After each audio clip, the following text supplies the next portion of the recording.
സാധ്യമാണെന്നും മനുഷ്യർക്ക് എല്ലാം തനിയെ സാധ്യമല്ലെന്നും ഈശോ സുവിശേഷത്തിൽ പറഞ്ഞിട്ടുണ്ട്. ഇതുതന്നെയാണ് തീത്തോസിന് എഴുതിയ ലേഖനത്തിൽ പൗലോസ്ലീഹ 2:11 നമുക്ക് ഉറപ്പ് നൽകുന്നത്.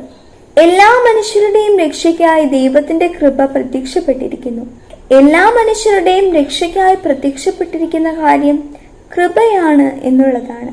പൗലോസ്ലീഹ റോമാലേഖനത്തിൽ പറഞ്ഞു വെക്കുന്നുണ്ട്, മുൻകാലങ്ങളിൽ, അതായത് ഈശോയുടെ വരവിന് മുൻപ് നിയമമായിരുന്നു മനുഷ്യന്റെ രക്ഷയ്ക്കുള്ള മാർഗം. എന്നാൽ ഇപ്പോൾ വിശ്വാസം വഴി കൃപയാൽ നിങ്ങൾ രക്ഷ പ്രാപിക്കുന്നു. വിശ്വാസത്തിന്റെ അനന്തരഫലമായ, അല്ലെങ്കിൽ വിശ്വാസം വഴി നമ്മൾ സഹകരിക്കുമ്പോൾ ദൈവം നമുക്ക് തരുന്ന ദാനമായ കൃപ കൊണ്ട് നമ്മൾ രക്ഷ പ്രാപിക്കുന്നു. കൃപയോട് സഹകരിക്കുമ്പോൾ നമ്മുടെ അധ്വാനം കുറയുന്നു.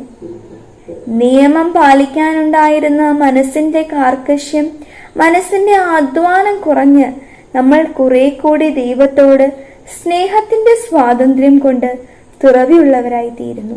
റോമ 2:11 എല്ലാ മനുഷ്യരുടെയും രക്ഷയ്ക്കായി ദൈവത്തിന്റെ കൃപ പ്രത്യക്ഷപ്പെട്ടിരിക്കുന്നു.